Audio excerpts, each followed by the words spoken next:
Modern. Modern. Modern. Modern. We're prepping for a voyage. Modern. The force of an old-fashioned equals whiskey mass times bitters acceleration. Why don't you make that a double? Modern bar cart. What's up, cocktail fans? Today I've got a very special episode for you, but first, a big announcement. You know, we talk a big game on this podcast, thinking we know how to make great cocktails, but you know what? We're also pretty good at making cocktail ingredients. Yesterday, we launched the e-commerce store on modernbarcart.com, where you can currently find the full line of embitterment bitters, a product that I developed and currently produce, as well as a great selection of element shrubs. Huh? Why am I selling bitters and small trees? Fair question. See, in the cocktail world, a shrub is a sort of vinegar-based fruit syrup that helps preserve and kind of extract various fruit and spice flavors. And the great thing about shrubs is that they're extremely fun cocktail and mocktail ingredients. So in this episode, I chat with Charlie Berkinshaw, the founder of Element Shrub, and we get into all the fascinating details.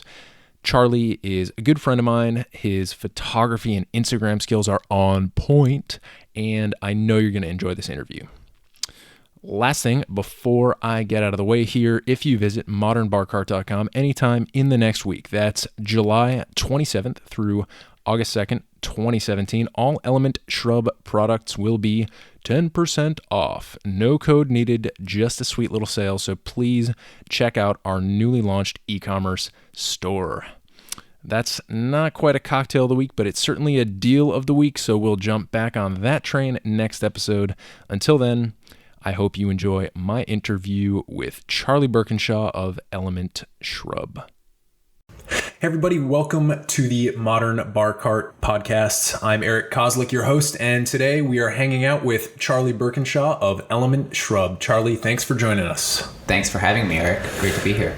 Yeah, so you and I have been collaborating for a few years now. We met doing sort of a similar project in a similar geographic region. You with your shrubs and me with first the bitters and now some other projects as well. And so we've had some good collaborations in the past and looking forward to a lot more. But I want to sit down with you today and talk about your bread and butter, which is shrubs, and then some of the fun applications of shrubs. So before we get into exactly what a shrub is and how you use them and make them, could you just tell our listeners a little bit about yourself and where you are coming from?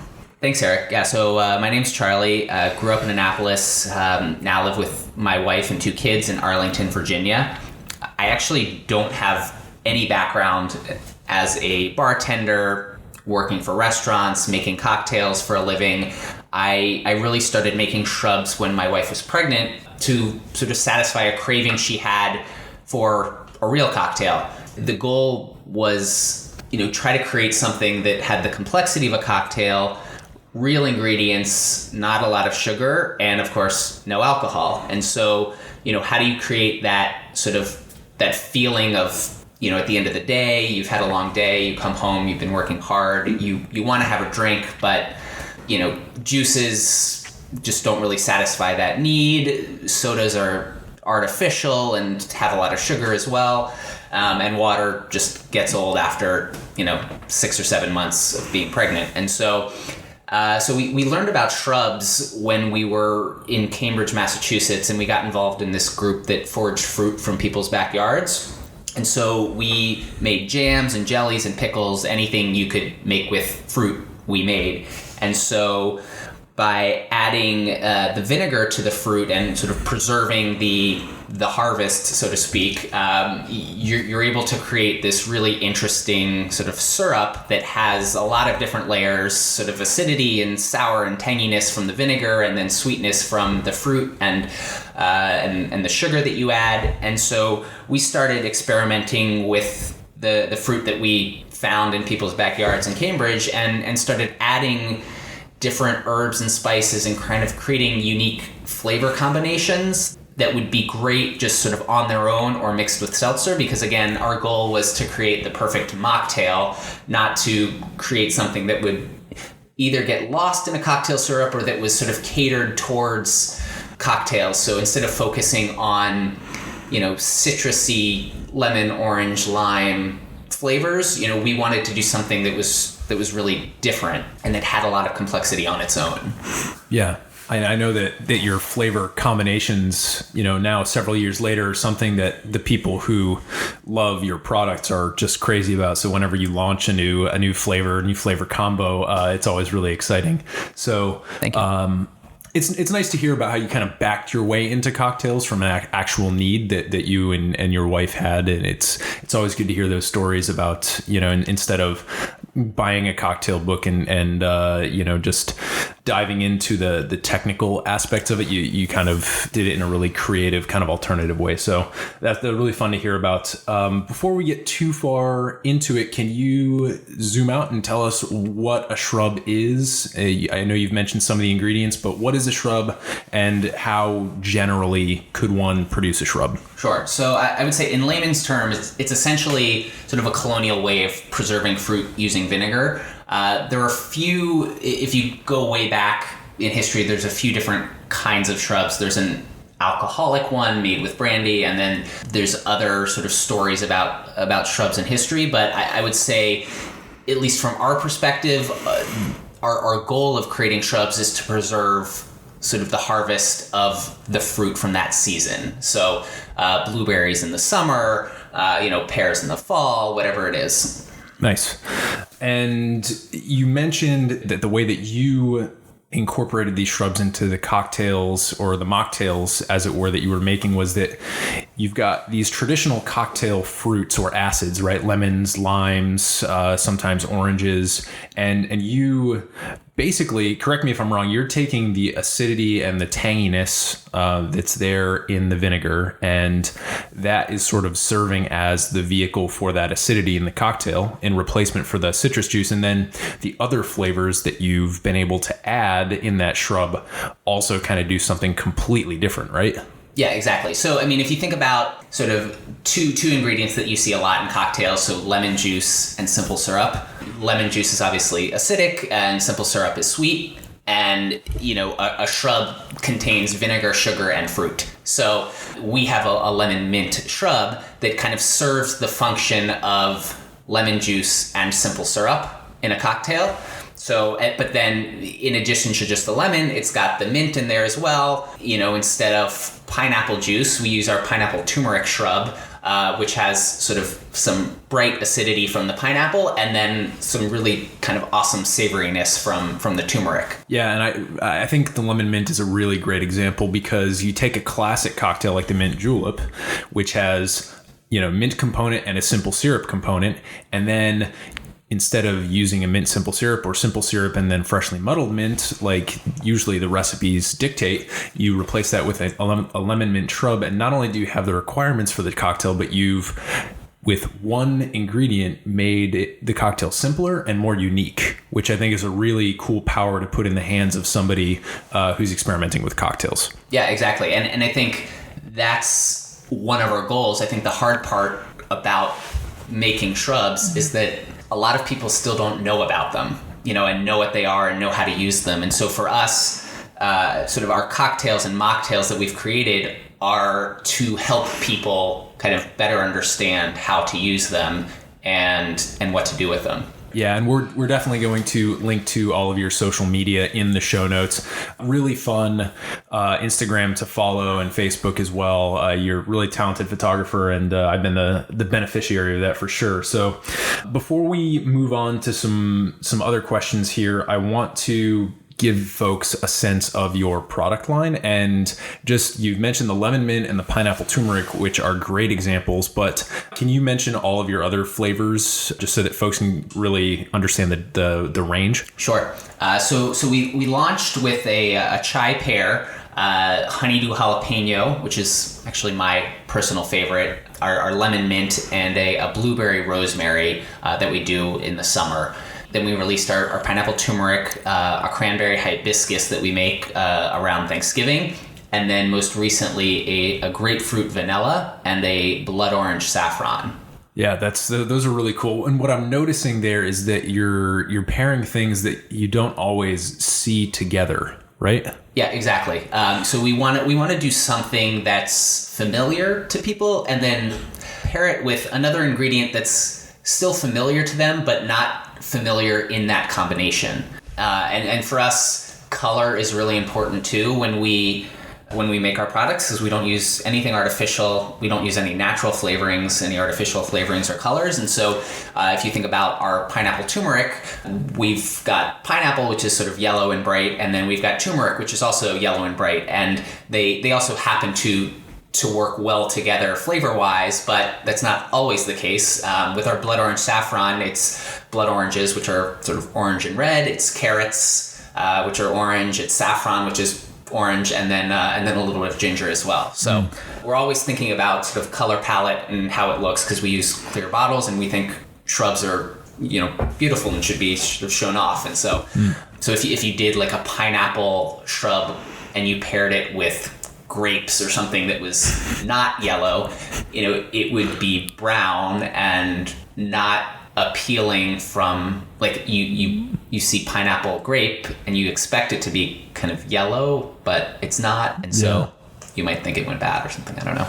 Cool. So you mentioned color is a really important part when you are developing a flavor. What else do you think about when you are experimenting? I mean, I know that I'm in some sort of experimental phases right now with bitters that I'm trying to put out on the market, hopefully in the next couple months to a year.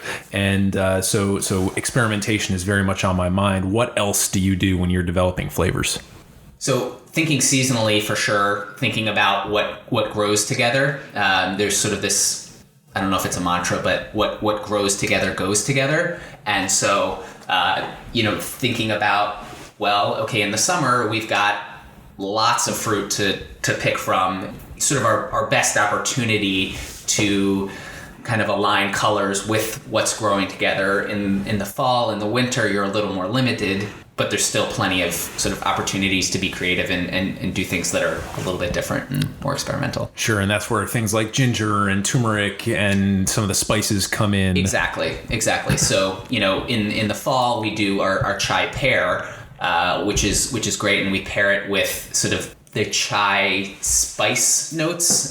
There's actually no tea in our chai pear. It's caffeine free, but it has sort of the flavor of chai. Right, it's got that essence. One of the other things that I like that you've done is with the cranberry hibiscus. Of course, we know that during the fall there's the cranberry harvest. You get the bogs up in New England, and cranberry and hibiscus don't grow together, but they do go together. And it's nice that you were able to take this kind of tropical ingredient, which is actually really effective when it's dried as well. I mean, I've used dried hibiscus petals really effectively in teas and certain ingredients or certain products that we've made over the years. But it's kind of cool as well that you're able to utilize your understanding of flavor and put things together that maybe don't grow together sometimes, but definitely do go together. Yeah, and so actually the cranberry hibiscus is a perfect example.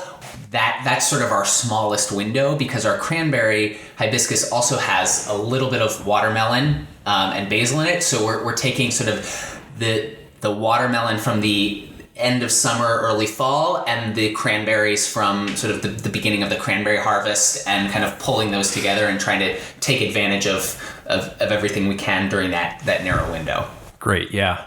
So getting into the part of this episode where we talk to people about the do-it-yourself aspects of home bartending. First of all, I recommend that people check out your website, which is elementshrub.com. Great. And see your flavors, check out some of the recipes that you've put there and on social media.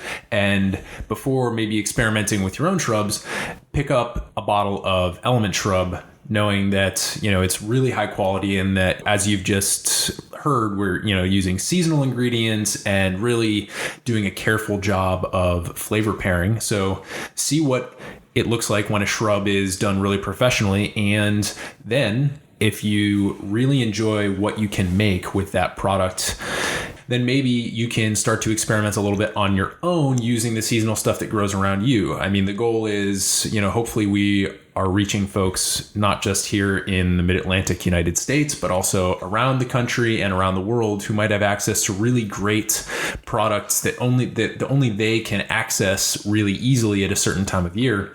So, that might be a really good chance for you to put your own twist on a shrub flavor. So knowing that folks will probably want to do that, what would they need to make a shrub? Sure. So I would say 4 sort of ingredients or pieces of equipment. So vinegar, and you can use any kind of vinegar you want: white vinegar, apple cider vinegar, champagne vinegar, balsamic, fruit, and technically you can make a shrub with fresh fruit, with fruit juice, with concentrate, with whatever you want as long as it's fruit, and then sugar. And your sugar can come in sort of any sweetener format, whether it's pure cane sugar, maple syrup, honey, whatever it is. So feel free to experiment with sort of those different permutations of this vinegar with this sugar with this fruit, and then really all you need is a mason jar, some room in your fridge for all of your experiments, and a patient spouse who's willing to give up some of their fridge for your experiments. Yeah, that is very true.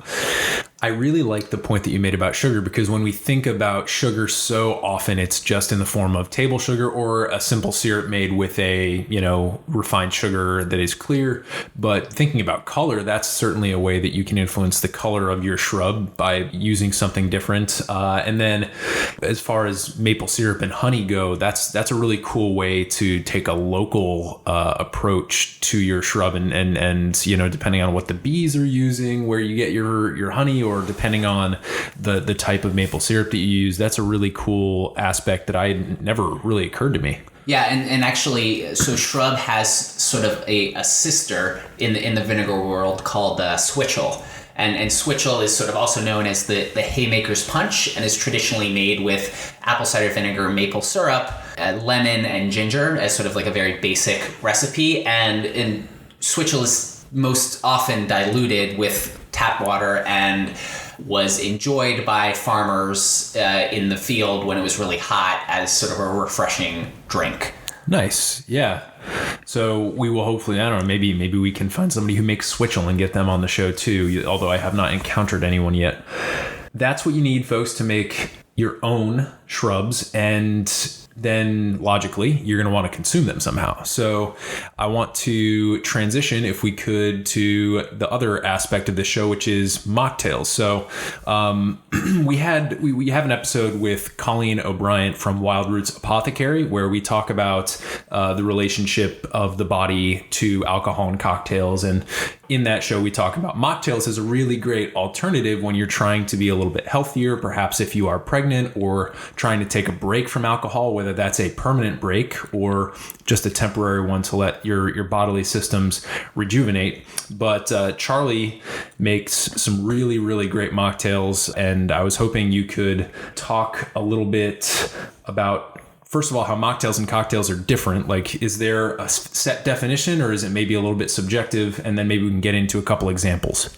Sure. Yeah, I mean, so for us, and when we were making these, the goal was to make our drink feel as special as a cocktail. And so for me, a cocktail and mocktail should look exactly the same.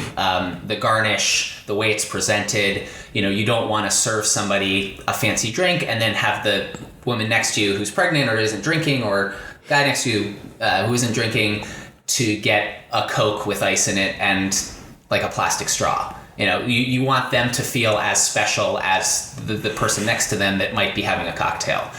So that's, presentation is really important for us. And then, you still want to think about the different components of a cocktail aside from the spirit. So you have spirit, sour, sweet, bitter, they go into cocktails, and how can you incorporate those flavors into a mocktail. And so for us, shrubs are an obvious and biased way for us to create mocktails. But and again, our goal was to kind of create a mocktail in a bottle. So by adding the fruit, some different herbs and spices, some vinegar, our goal was to say, okay, just mix this with seltzer water and you've got a great mocktail. And at the end of the day, you can always be a little more creative than that. You can add other sour components, other like just lemon juice, whatever it is. You can add cold brew coffee. You can add kombucha. You can add other flavors, or think about cocktails and sort of deconstruct them. So like a cocktail that's made with grenadine, for example. Grenadine is made with pomegranate juice traditionally. And so, how can you incorporate maybe pomegranate juice as sort of a healthier alternative to grenadine into a cocktail so that it's just healthier, but sort of has that sort of basic component of what goes into it. If you think about gin, think about the botanicals that might go into that gin, and can you even infuse your water with juniper berries and other herbs and spices and kind of create sort of like a mock gin, and then add different layers on top of that. Yeah, those are all really good ideas. Another thing that I enjoy is the mouthfeel components. So like egg white is used in traditional sour cocktails. So, you could certainly go through all of the steps of making like a whiskey sour or something with the egg white, shake that, and just simply omit the alcohol, maybe put in like a chai pear shrub or something, and you've got yourself a cool sour that has not just the look, but also the mouthfeel of that cocktail sans alcohol. Yeah, no, that's absolutely. So the other thing that I really liked that you mentioned was the deconstruction element, and how simply the act of slowing down, looking at a cocktail ingredient by ingredient and asking very explicitly, what does this ingredient do in this cocktail? What is the role that it plays? And then realizing that there's probably a lot of great options out there for fulfilling that role without the spirit. So I think that's something that it takes a little bit of practice. I think you've gotten very good at it, and I'm maybe not as good as you at it, but it's always one of the things that I enjoy when we get together and do like an Instagram session where we make some cocktails and mocktails, and it just allows me to exercise a part of my brain that I don't always get to exercise because I'm stuck in when you make an old fashioned, you use whiskey and sugar and bitters, and that's that. So the last point I wanted to make here was that I get a common question when people ask me about bitters, and there's always the question of like, oh, do these contain alcohol? And the answer is yes. So the question is, can you put bitters in a mocktail? And I think that there's two answers to this. And the way that I always answer it is like this. If you are making a mocktail because you're just trying to give your body a break and, you're normally totally fine with drinking alcohol, then I'd say that you can look at bitters, especially those that do contain alcohol. You can look at those as a normal ingredient that you should feel free to use in your mocktails because you're putting in a non-beverage amount. You're putting in just a few dashes. And so there's nothing wrong with that. On the other hand, if you are taking a permanent break from alcohol for whatever reasons, whether it's for your body or for your mental health or whatever reason has made you decide to completely abstain from alcohol, maybe you're pregnant, then I'd say that you should know that bitters, many of them do contain alcohol, and your options would be to choose a bitters that contains glycerin and uses that as an extracting agent, Fee Brothers being a notable non-alcoholic bitters option. So go out of your way to choose a non-alcoholic bitters, or completely avoid bitters and, think of other ingredients that you can use to add that bitterness.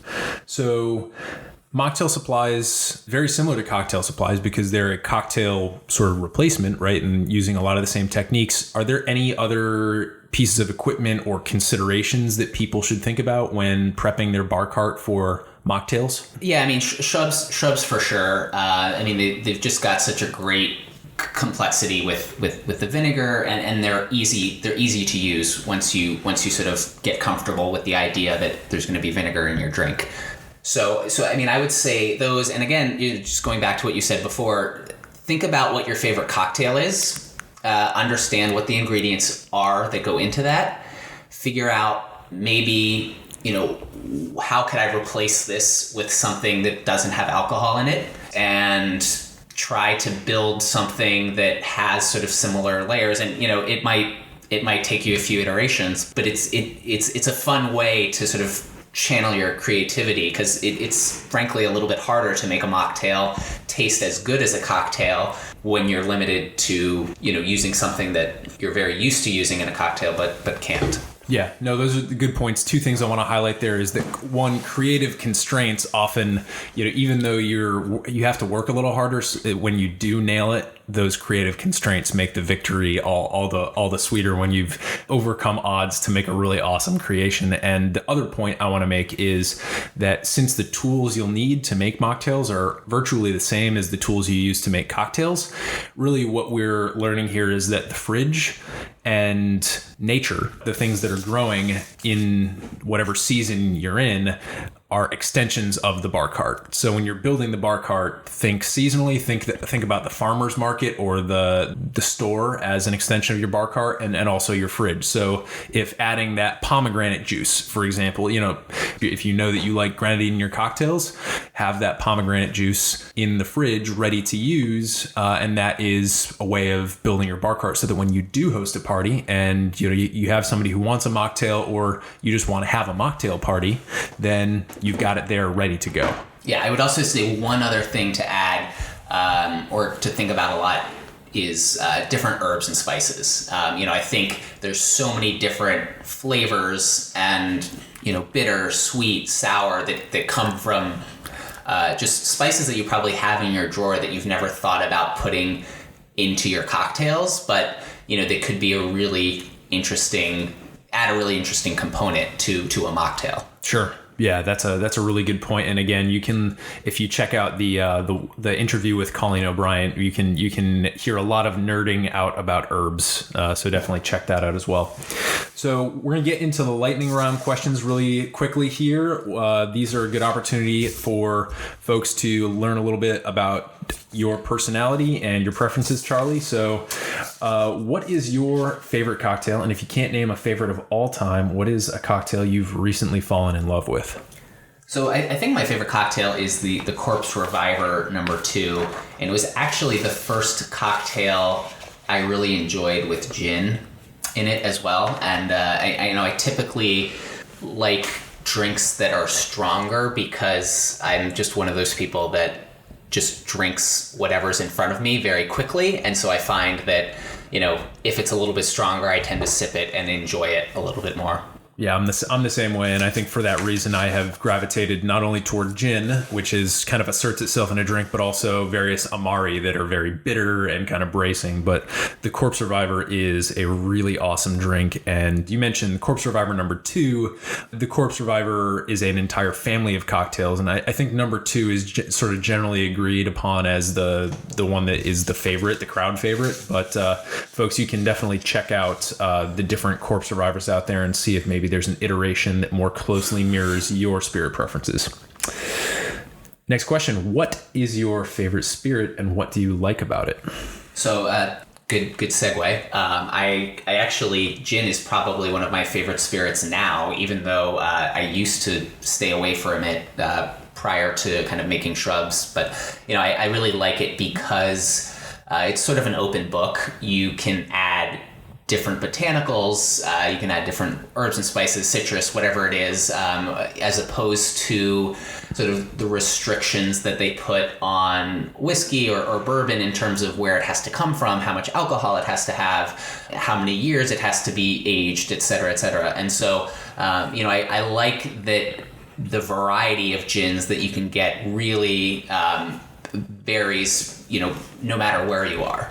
Yeah. Definitely second that. Gin also being my favorite spirit. Got a lot of great gins popping up here in the Mid-Atlantic and throughout the U.S. So for folks who maybe, like Charlie, have kind of avoided gin to this point, we are at a place in the evolution of the spirits industry where it might be something that's worth reevaluating, especially if you're looking to bring out the fruit aspects with shrub. Gin is just such a great shrub accompaniment. So yeah, definitely recommend. Are there any cocktail books that have been particularly influential or enjoyable for you? So I actually, not coming from sort of a bartender background, I came more from just loving to cook and entertain. And so there's actually a book that I really like called The Flavor Thesaurus, which I think relates more to how I think about flavor combinations and how I think about building cocktails. And so for me, there are no classic cocktails that are made with shrubs. And so whenever I have to create a recipe, I'm always sort of deconstructing a classic cocktail and trying to figure out how to work it into something else, or sort of creating our own sort of original cocktails. And so I do that by thinking about how flavors go together. And so it's really interesting both from a cocktail perspective, but from a cooking perspective, and just generally thinking about flavors, how they work together, how they don't work together, and why. So yeah, that sounds like a really good one. Is that in any way related to the Flavor Bible? I don't know. I've maybe I'm just thinking of the same book, or maybe I'm confusing it with another one. But in any rate, we'll certainly link to that in the show notes so that folks can go out and mess around with flavor combinations as well. I really love how much you've emphasized deconstructing and just taking things apart, because the thing that I enjoy about working with you is that you're kind of a mad scientist in ways that I'm maybe occasionally more of a technician, and you are totally comfortable just taking the radio apart on your dad's workbench and just like looking at how this, like, I don't know, I just imagine that being something that you would do, just like take something apart and just like look at all the guts and see what's happening. And that sort of creativity is really valuable in the cocktail world. So I think if that's something that folks can learn or get a little bit of permission to do from this episode, that's certainly something I want them to take away. Thank you. So Flavor Thesaurus, great place to start. Before we wrap up here, is there any piece of advice that you would try to communicate to somebody who is just starting their home bar or bar cart, like many of our listeners probably are? I would say don't be afraid of shrubs. You know, I think a lot of people are scared of adding vinegar to their drinks because they think it's going to taste like salad dressing. And again, if you just sort of back up and try to understand why you're adding a shrub, you're adding it because it's both sour and sweet, and those are two components that you would add to a cocktail anyway. And so don't be afraid of them. Don't be afraid to experiment with them. And I would say a general rule for shrubs is, if you see our lemon mint shrub, if you see a pineapple shrub, try to think about that flavor as like a lemon juice in a cocktail or a pineapple juice in a cocktail. And then if you're able to find a recipe that uses pineapple juice in a cocktail, replace it with the shrub, make two side by side, one with the shrub and one with pineapple juice, and see how they're different. And that's a great way to kind of understand why we make shrubs, why they're kind of create a more complex flavor. And not coming from a bartender background, which I've mentioned a couple times, you know, for me, experimenting is always a really fun thing to do. And yeah, so. Right. Yeah. And it's sort of like you never step in the same river twice. You never make the same cocktail twice. So why bother trying to, if you're a bartender at a professional cocktail bar, there is certainly value in making the perfect old-fashioned or martini and being able to replicate that night after night after night. Right. But as a home bartender, a lot of the joy is in the experimentation and in figuring out how to tweak it a little bit in certain directions. And I know for me, when I use shrub in cocktails, I end up, usually the first one I make is not as good as the second or third one, because I adjust up or down the levels of shrub in that cocktail according to how much sugar or how much sour I need. And usually I don't hit it right on the head the first time, but that just makes me more eager to make another one, either for my wife or for somebody else. And so that's a really fun aspect of the experimentation. So Charlie, you've given us a ton of great stuff to think about. How can people digitally connect with you and with Element Shrub? So we are on the socials at Element Shrub, Instagram, Twitter, Facebook, and our website, elementshrub.com, where you can order our stuff. It's also got a list of places you can find our stuff in retail locations as well. So yeah, no, Eric, thank you for having me. It's been a pleasure. Charlie, thanks for being on the show, and we will hopefully talk to you again very soon. Cheers. Hey everybody, thanks for listening. I just want to remind you that this episode might be over, but the journey and the discussion are just beginning. If you're excited about the content in this or any other episode, please tell us. Follow us on Instagram at Modern Bar Cart for recipes and great product tips, or stalk me personally at Quixologist. That's Quixologist.